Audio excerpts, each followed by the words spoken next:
미국 국방부가 공식적으로 인정했습니다. 한국이 우리보다 무서운 나라다. 제가 직접 목격한 그 기술은 정말 소름 끼쳤어요. 미국의 핵항모든 F-35든 모든 게 한순간에 정지할 수 있거든요. 하지만 진짜 무서운 건 따로 있었습니다. 반지 하방에 사는 가난한 중국 유학생이 제게 한 말 때문에 잠을 못 자고 있어요. 한국 사람들의 진짜 무기를 봤어요. 도대체 무슨 의미일까요? 왜 저는 지금도 한국이 무서운 걸까요?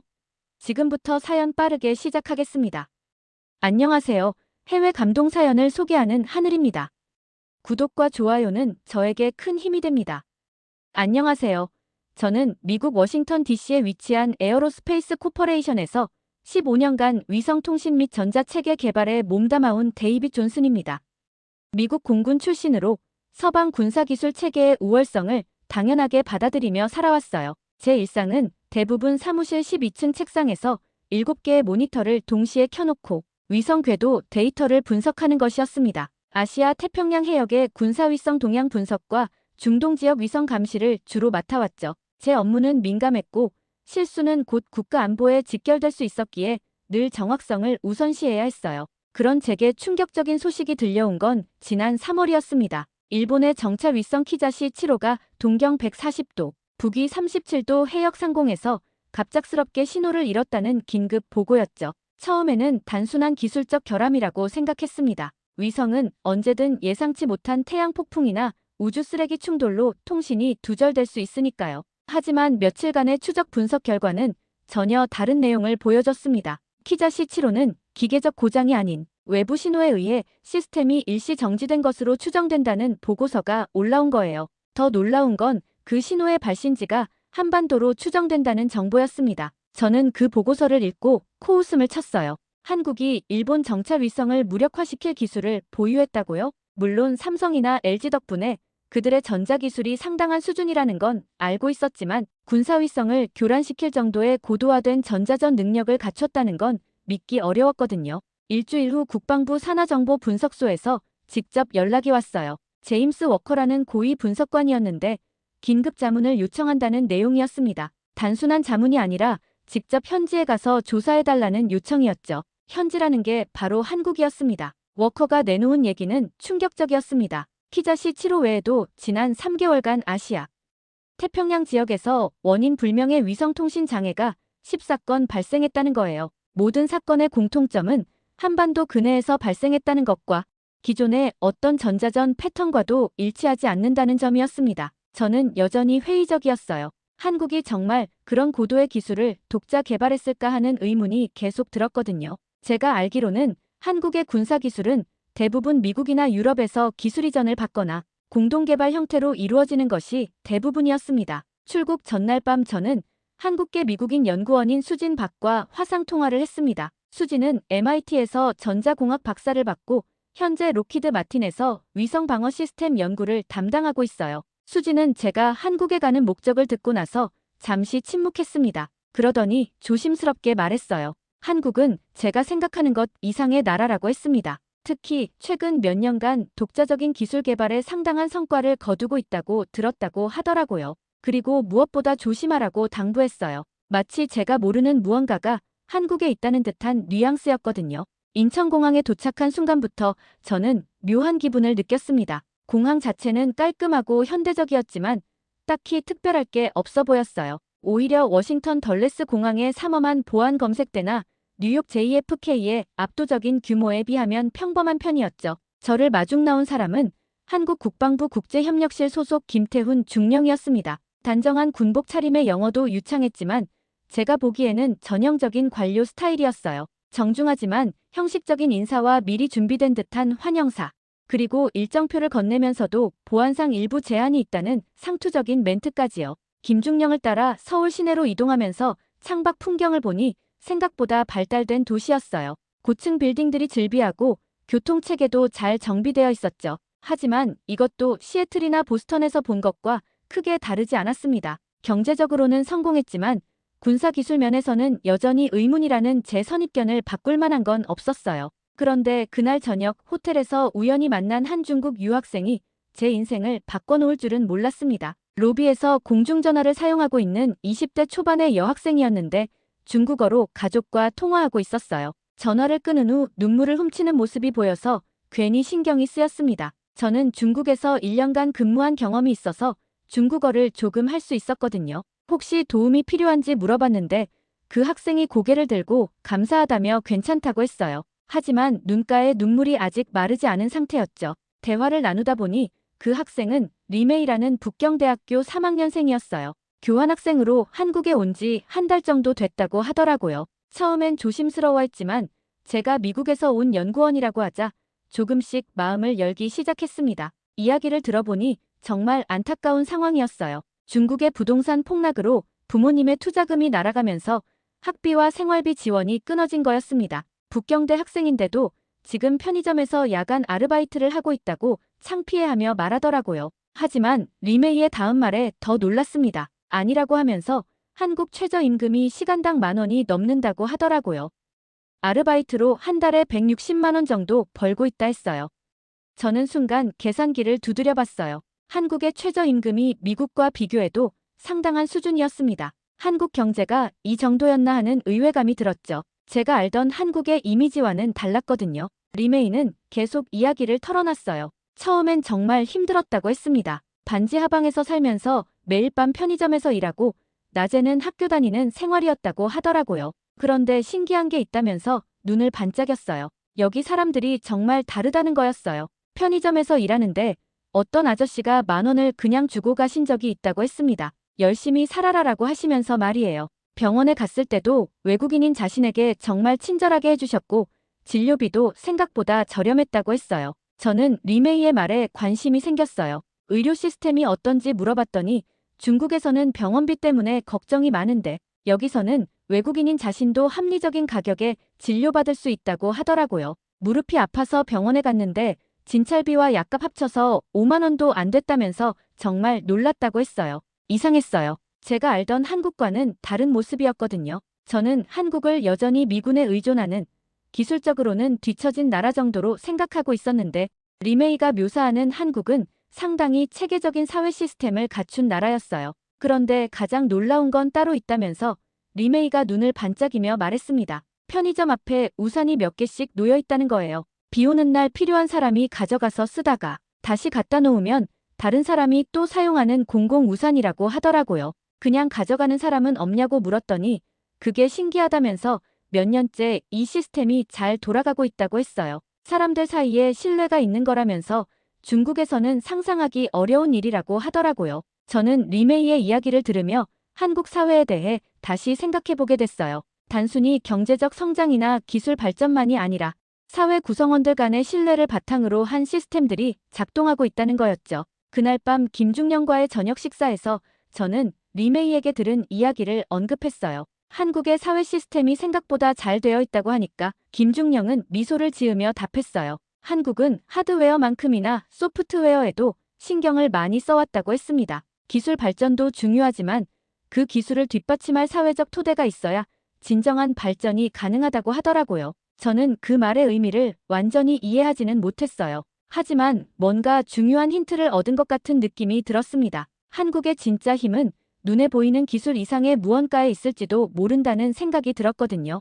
다음 날 아침 국제첨단기술 박람회를 가기 전에 리메이와 다시 만났어요. 그녀는 밤새 편의점에서 일하고 나오는 길이었는데 피곤해 보이면서도 표정이 밝더라고요. 우연히 카페에서 마주쳤는데 혼자 앉아서 라면을 먹고 있었어요.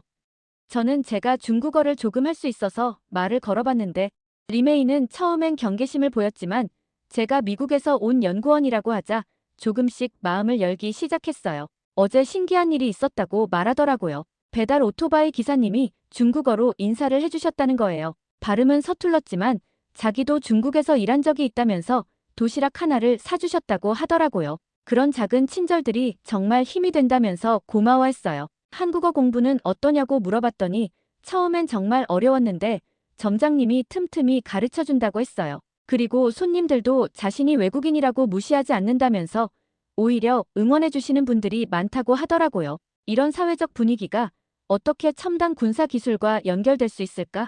개인의 존엄을 지켜주는 사회가 정말 기술 혁신의 바탕이 될 수 있을까 하는 생각이 들었거든요. 박람회장에서 한국항공우주연구원 부스를 둘러보면서도 계속 리메이의 이야기가 머릿속을 맴돌았어요. 담당자와 대화해보니 생각보다 전문적인 지식을 갖고 있었지만 여전히 혁신적이거나 게임 체인저급 기술은 보이지 않았거든요. 하지만 그들의 태도에서 뭔가 다른 점을 느꼈어요. 질문하면 정중하게 답변하면서도 어딘지 자신만만한 분위기가 느껴졌거든요. 마치 저보다 더 많은 걸 알고 있다는 듯한 뉘앙스였어요. 어느 나라를 가든 이런 느낌은 처음이었습니다. 처음에는 그냥 민족적 자부심 정도로 생각했는데 시간이 갈수록 그게 단순한 자부심이 아닐 수도 있다는 생각이 들기 시작했습니다. 혹시 제가 보고 있는 건 빙산의 일각일 뿐일까 하는 생각이 들었어요. 그날 저녁 리메이와 다시 만났을 때 그녀는 뭔가 흥미로운 이야기를 가지고 있었어요. 오늘 대학에서 특별 강연이 있었다고 하더라고요. 한국의 첨단 방어 기술에 대한 내용이었는데 정말 놀라웠다고 했어요. 어떤 내용이었냐고 물어봤더니 K-실드라는 시스템에 대해 설명해 주셨다고 하더라고요. 공중의 모든 표적을 물리적 파괴 없이 전자적으로 무력화할 수 있는 기술이라고 했습니다. 교수님이 말씀하시길 이게 한국만의 독자 기술이라고 하더라고요. 저는 즉시 관심이 생겼어요. 그게 바로 제가 찾고 있던 기술일 수도 있었거든요. 더 자세한 내용을 알 수 있겠냐고 물어봤더니 자신이 들은 건 많지 않지만 양자 기반 신호 교란 기술이라고 하더라고요. 표적의 전자 시스템에 특정 주파수를 정확히 맞춰 송신해서 마치 바이러스처럼 시스템 내부로 침투한 후 모든 기능을 정지시킨다는 거였어요. 이건 정말 혁신적인 기술이었어요. 저는 리메이에게 그 강연을 한 교수에 대해 더 물어봤습니다. 박현우 교수님이라고 하셨다고 하더라고요. 카이스트에서 20년간 AI 시스템 복구 연구를 해오신 분이라고 했습니다. 특이하게도 기계와의 소통에 관한 연구를 많이 하신다고 하더라고요. 그날 밤 저는 수진과 긴급 통화를 했어요. 리메이에게서 들은 정보를 전달하자 수진은 잠시 침묵했습니다. 그러더니 조심스럽게 말했어요. 사실 자신도 한국의 K-실드 프로젝트에 대해 어느 정도 알고 있었다고 했습니다. 록히드 마틴에서 위성 방어 시스템을 연구하다 보니 자연스럽게 관련 정보를 접할 기회가 있었다는 거였어요. 하지만 실제 성능이 이 정도 수준일 줄은 몰랐다고 하더라고요. 그리고 더 구체적으로 알려줬어요. K-실드는 단순한 전자전 무기가 아니라 다층 방어 시스템의 일부라고 들었다고 했습니다. 지상에서 발사되는 모든 미사일과 공중의 모든 항공기와 드론, 그리고 우주의 모든 위성까지 통합적으로 관리하고 필요시 무력화할 수 있는 체계라고 하더라고요. 저는 수진에게 궁금한 점을 물어봤어요.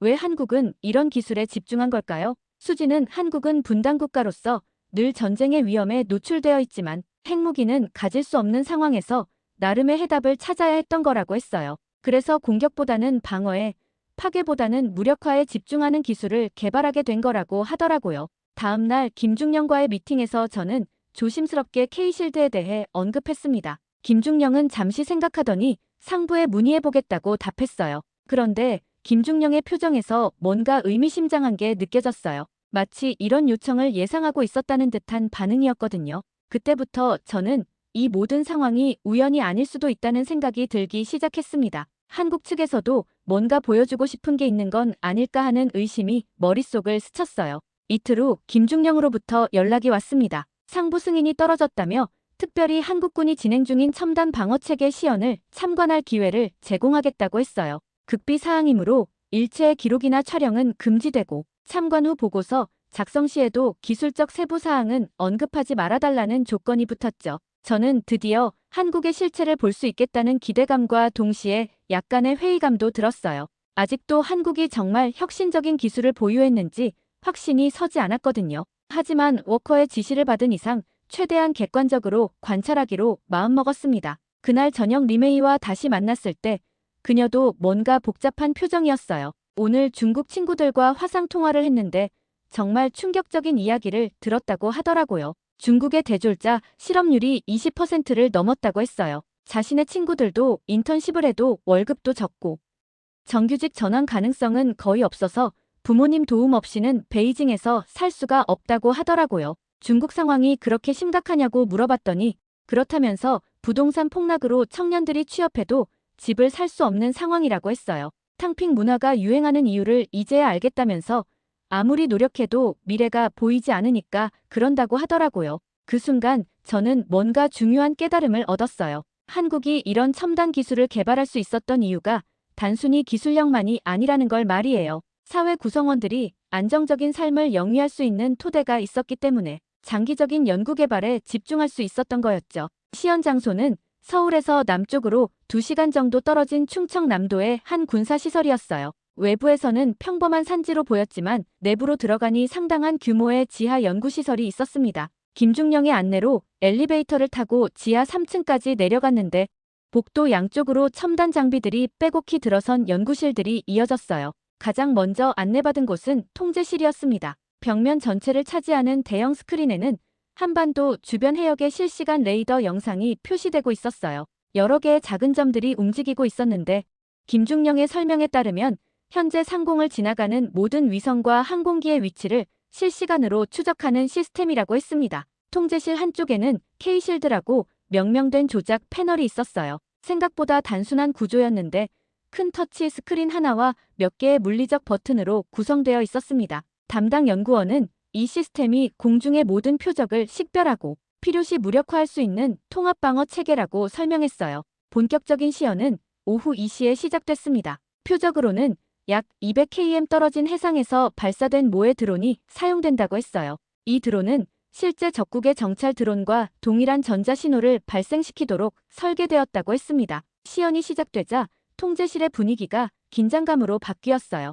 대형 스크린에 표적 드론이 나타났고 시스템이 자동으로 위협 수준을 분석하기 시작했습니다. 놀라운 건 드론의 기종과 탑재 장비, 심지어 임무 목적까지 실시간으로 분석해서 화면에 표시한다는 점이었어요. 그런데 정작 시연의 핵심은 그 다음이었습니다. K실드 시스템이 표적을 완전히 분석한 후 담당자가 무력화 명령을 내렸어요. 저는 미사일이 발사되거나 레이저가 쏘아지는 걸 예상했는데 아무 일도 일어나지 않는 것 같았습니다. 하지만 스크린을 보니 놀라운 일이 벌어지고 있었어요. 표적 드론이 갑자기 제자리에서 맴돌기 시작하더니 조종 불능 상태가 된 듯 추락하기 시작한 거였습니다. 물리적인 공격 없이 순수하게 전자적 신호만으로 드론의 모든 시스템을 마비시킨 거였어요. 더 놀라운 건 그 속도였습니다. 무력화 명령부터 드론이 완전히 기능을 잃을 때까지 걸린 시간이 정확히 0.3초였다고 시스템이 표시했거든요. 기존에 제가 알고 있던 어떤 전자전 무기도 이런 속도로 표적을 무력화할 수는 없었어요. 담당 연구원은 이 기술의 핵심이 양자 기반 신호 교란 기술이라고 설명했습니다. 표적의 전자 시스템에 특정 주파수를 정확히 맞춰 송신함으로써 마치 바이러스처럼 시스템 내부로 침투해서 모든 기능을 정지시킨다는 거였어요. 물리적 파괴가 아닌 전자적 무력화라 표적이 완전히 보존된 채로 회수도 가능하다고 했습니다. 시연이 끝난 후 저는 완전히 충격에 빠졌어요. 이건 단순한 기술 개선이 아니라 완전히 새로운 패러다임의 무기체계였거든요. 위성과 미사일, 그리고 드론 등 현대전의 핵심 무기들을 순식간에 무력화할 수 있다면 기존 군사 균형이 완전히 바뀔 수 있는 기술이었습니다. 김중령은 제 표정을 보며 미소를 지었어요. 한국이 이 기술을 개발한 이유는 공격이 아닌 방어 때문이라고 설명했습니다.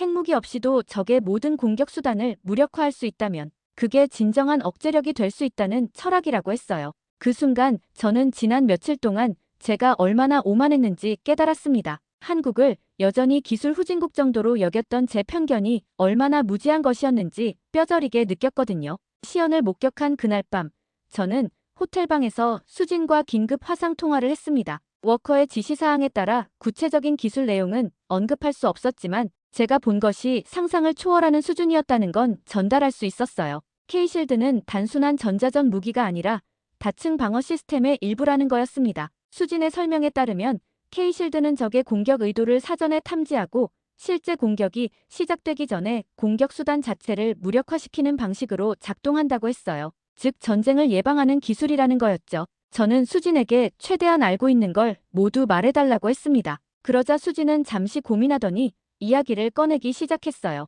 수진에 따르면 한국은 지난 10년간 이 프로젝트에 천문학적인 예산을 투입했지만 대외적으로는 거의 알려지지 않게 진행했다고 합니다. 서방 국가들이 전통적인 무기체계 개발에 집중하는 동안 한국은 완전히 다른 접근법을 택한 거였어요. 저는 궁금했습니다. 왜 한국은 공격 수단을 무력화하는 무기에 집중한 건지 말이에요. 그러자 수진은 한국은 분단 국가로서 늘 전쟁의 위험에 노출되어 있지만 핵무기는 가질 수 없는 상황에서 나름의 해답을 찾아야 했다는 거였어요. 그래서 공격보다는 방어에, 파괴보다는 무력화에 집중하는 기술을 개발하게 됐다고 했습니다. 저는 수진과의 대화를 통해 한국이 단순히 기술적 성취만을 추구한 게 아니라는 걸 깨달았어요. 이들에게는 생존의 문제였고 평화를 지키기 위한 절박한 노력이었던 거죠. 그런 절실함이 오히려 혁신을 만들어낸 것 같았습니다. 그날 밤 호텔로 돌아와 리메이와 다시 만났어요. 제가 본 것에 대해 구체적으로 말할 수는 없었지만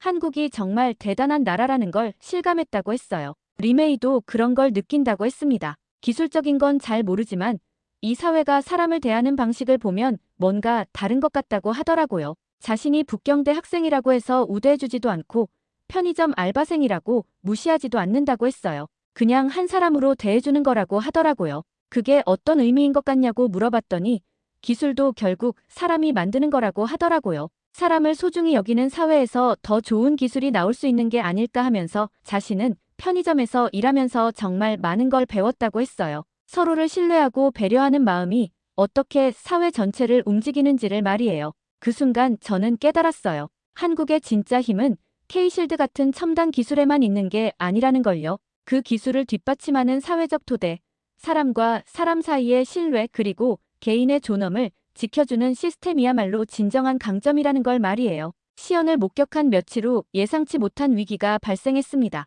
워커로부터 긴급 연락이 온 거예요. 제가 보고한 예비 분석 결과가 워싱턴 고위층에까지 전달되었고 상당한 파장을 일으키고 있다는 내용이었습니다. 펜타곤 내부에서 긴급 회의가 소집되었고 한국의 K실드 기술에 대한 본격적인 대응 방안을 논의 중이라고 했어요. 워커는 제게 추가 지시사항을 전달했어요. 한국 측과의 모든 접촉을 일시 중단하고 지금까지 수집한 정보를 바탕으로 긴급 귀국하라는 명령이었습니다. 하지만 그 과정에서 저는 미군 내부의 복잡한 정치적 계산을 엿볼 수 있었어요. 워커가 전한 바에 따르면 미군 정보부 내에서도 의견이 갈리고 있다고 했습니다. 한쪽에서는 한국의 기술을 동맹국 간 기술 협력의 성과로 보고 긍정적으로 평가해야 한다는 입장이었어요. 하지만 다른 쪽에서는 이 기술이 미국의 군사적 우위를 근본적으로 위협할 수 있다며 강력한 견제가 필요하다고 주장하고 있었습니다. 특히 문제가 된 건 K실드 기술의 확산 가능성이었어요. 한국이 이 기술을 다른 국가에 수출하거나 공유할 경우 기존의 군사 균형이 완전히 무너질 수 있다는 우려였습니다. 미국의 전략 무기들이 순식간에 무력화될 수 있다면 지난 수십 년간 구축해온 군사적 헤게모니가 의미 없어질 수도 있다는 거였죠. 더욱 충격적인 건 펜타곤 내 강경파들이 한국 기술의 확산을 막기 위한 구체적인 압력 방안을 논의하고 있다는 정보였어요. 관세를 통한 경제 제재부터 시작해서 기술 이전 금지, 심지어는 한미 동맹 관계 재검토까지 거론되고 있다고 워커가 귀띔했습니다. 저는 이런 상황에 상당한 불편함을 느꼈어요. 동맹국이 혁신적인 기술을 개발했다고 해서 그걸 위협으로 받아들인다는 게 옳은 일인지 의문이 들었거든요. 오히려 함께 협력해서 더 나은 방향으로 활용하는 방법을 찾는 게 맞지 않을까 하는 생각이 들었습니다. 하지만 워커는 제게 개인적인 감정을 배제하고 국가 이익을 우선시하라고 당부했어요. 미국도 다른 동맹국들과의 군사 협력에 의존하고 있는 상황에서 한국의 독자적 기술 개발이 기존 군사 균형에도 영향을 미칠 수 있다는 논리였습니다. 그날 오후 김중령과의 마지막 미팅에서 저는 복잡한 심경을 감출 수 없었어요. 김중령은 제 표정을 보더니 뭔가 눈치를 챈 듯 했습니다. 그러면서 조심스럽게 물어봤어요. 혹시 미국 본부에서 부정적인 반응이 있었냐고 말이에요. 저는 직접적으로 답할 수는 없었지만 상황이 단순하지 않다는 뉘앙스는 전달했습니다. 김중령은 고개를 끄덕이며 이미 예상했던 반응이라고 했어요. 새로운 기술이 등장하면 항상 기존 질서를 지키려는 세력들의 반발이 있기 마련이라고 말했습니다. 그러면서 김중령이 의미심장한 말을 했어요. 한국은 이미 이런 상황을 대비해왔다고 했습니다. K실드 기술을 독점하려는 게 아니라 평화를 위해 활용하는 방안을 모색하고 있다고 했어요. 필요하다면 동맹국들과의 기술 공유도 검토할 수 있다는 입장이라고 했습니다. 저는 그 말을 듣고 한국의 접근 방식이 생각보다 성숙하다는 걸 느꼈습니다. 기술적 우위를 바탕으로 패권을 추구하는 게 아니라 오히려 협력을 통한 평화 구축을 목표로 한다는 철학이 인상적이었어요. 하지만 동시에 걱정도 됐습니다. 미군 내 강경파들의 압력이 본격화되면 한국도 어려운 선택을 해야 할 수도 있겠다는 생각이 들었거든요. 기술을 포기하거나 미국의 통제하에 두거나 아니면 독자 노선을 고수하면서 외교적 마찰을 감수하거나 말이에요. 귀국 준비를 하면서 저는 수진과 마지막 통화를 했습니다. 수진도 워싱턴의 분위기를 어느 정도 파악하고 있었어요. 록히드 마틴 내부에서도 한국 기술에 대한 우려와 경계심이 커지고 있다고 했습니다. 하지만 수진은 이런 상황에서도 냉정함을 잃지 않았어요. 진정한 혁신은 항상 기존 질서의 저항에 부딪힌다고 했습니다. 중요한 건 그 기술을 어떤 목적으로 사용하느냐라고 했어요. 한국의 K실드가 공격이 아닌 방어를 위한 기술이라면 결국 국제사회도 그 가치를 인정하게 될 거라고 믿는다고 했어요. 그 순간 저는 모든 퍼즐이 맞춰지는 느낌이었어요. 한국의 진짜 힘은 첨단 기술에만 있는 게 아니라 그 기술을 만들어내는 사람들을 소중히 여기는 사회적 토대에 있다는 걸 깨달았거든요. 워싱턴으로 돌아온 지 4일 후 저는 국방부 본부로부터 긴급 소환 명령을 받았습니다. 한국 현지 조사 결과에 대한 공식 브리핑을 진행하라는 지시였어요. 비행기에서 준비한 보고서를 다시 검토하면서 저는 중요한 결심을 했습니다. 사실을 있는 그대로 전달하되 한국 기술의 평화적 목적을 강조하겠다고 말이에요.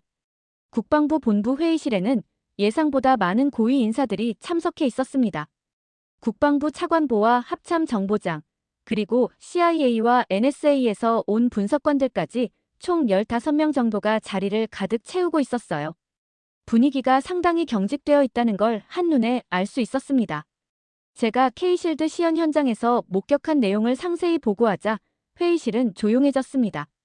0.3초 만에 드론을 무력화시키는 기술과 물리적 파괴 없이 전자적으로만 무력화하는 방식, 그리고 위성부터 미사일까지 모든 공중 표적에 적용 가능하다는 설명을 들은 참석자들의 표정이 심각해졌어요. 특히 합참 정보장이 가장 민감하게 반응했습니다. 이 기술이 미군의 전략 무기 체계에 어떤 영향을 미칠 수 있는지 구체적으로 분석해달라고 요청했어요. 저는 솔직하게 답했습니다. 만약 한국이 이 기술을 실전에 활용한다면 기존의 공중 우세 개념 자체가 무의미해질 수 있다고 말이에요. 하지만 저는 동시에 중요한 점도 강조했습니다. 한국의 K실드는 명백히 방어적 목적으로 설계된 시스템이라는 것, 그리고 한국 측이 기술 공유에 대해서도 열린 자세를 보이고 있다는 점이었어요. 공격용 무기가 아니라 평화 유지를 위한 억제 무기라는 한국 측의 설명도 전달했습니다. 그런데 국방부 차관보의 반응은 예상과 달랐어요. 한국의 의도가 어떻든 이런 기술이 확산되면 미국의 국가 안보에 심각한 위협이 될 수 있다며 강력한 견제 방안이 필요하다고 주장했습니다. 심지어 한국에 대한 기술 수출 통제나 경제 제재도 검토해야 한다는 의견까지 나왔어요. 저는 그 순간 강하게 반박했습니다. 동맹국의 기술 발전을 위협으로 받아들이는 것은 잘못된 접근이라고 했어요. 오히려 협력을 통해 공동의 이익을 추구하는 방향으로 가야 한다고 주장했습니다. 한국의 K실드 기술을 적절히 활용한다면 중국이나 러시아 같은 실질적 위협에 더 효과적으로 대응할 수 있을 거라고 설명했어요. 브리핑이 끝난 후 워커가 따로 저를 불렀습니다. 제 발표가 예상보다 논란을 일으켰다며 한국에 대해 너무 우호적인 시각을 보인 것 같다고 지적했어요. 객관적인 위협 평가에 집중해야 한다는 게 워커의 당부였습니다. 하지만 저는 이미 마음을 정했어요. 한국을 적으로 두는 멍청한 선택을 할 수는 없었거든요. 이런 상황에서 저는 중요한 결정을 내렸습니다. 국방부를 통한 공식 보고서와는 별도로 개인 자격으로 한국 기술의 진정한 가치와 평화적 잠재력에 대한 분석 보고서를 작성하기로 한 거예요. 이 보고서를 통해 국제안보 전문가들과 정책 결정자들에게 올바른 시각을 제시하고 싶었습니다.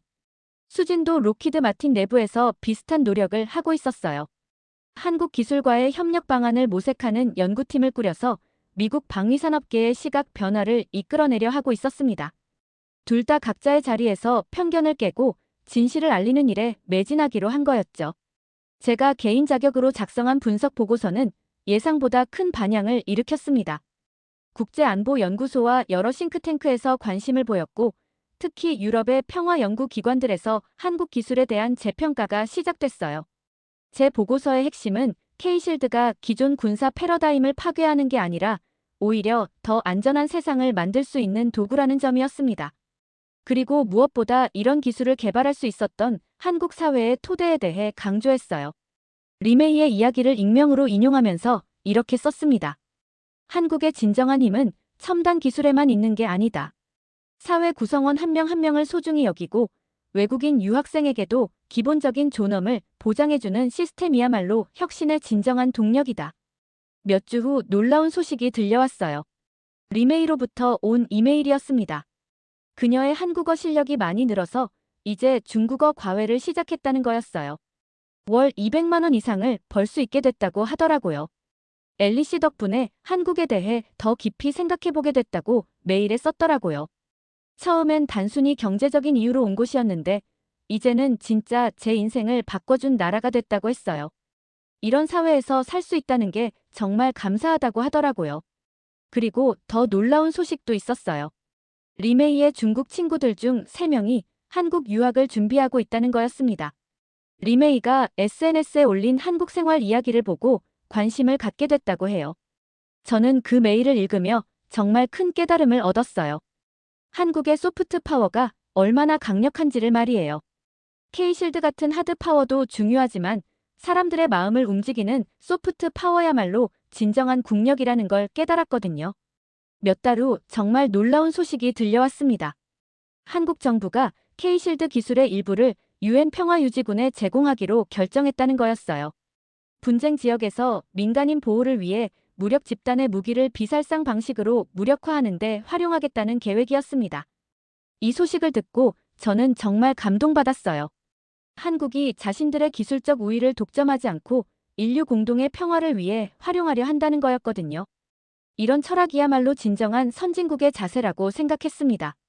워커로부터도 연락이 왔어요. 미국 내부에서도 한국에 대한 인식이 많이 바뀌었다는 소식이었습니다. 초기의 견제로는 많이 사그라들고 대신 건설적인 협력 방안을 모색하는 분위기로 바뀌었다고 했어요. 당신의 보고서가 상당한 영향을 미쳤다고 워커가 말했어요. 한국을 단순한 기술 보유국이 아니라 가치를 공유하는 진정한 파트너로 보는 시각이 확산되고 있다고 하더라고요. 그리고 더 놀라운 제안이 들어왔습니다.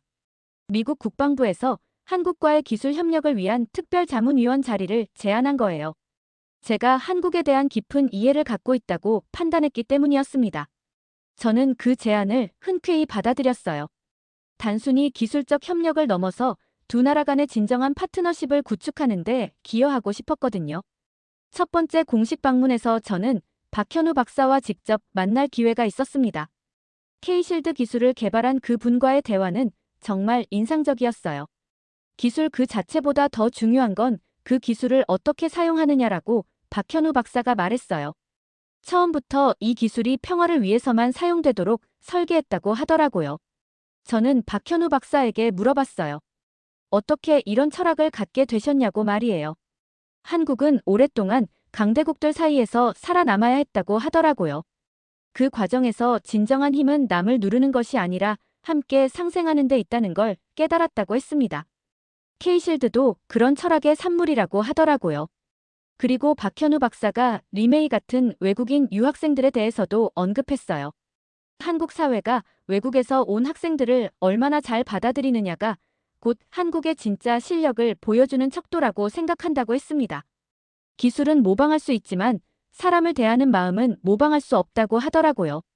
제가 개인적으로 작성한 한국 분석 보고서가 국제학술지에 게재된 후 예상치 못한 일들이 연쇄적으로 벌어졌습니다.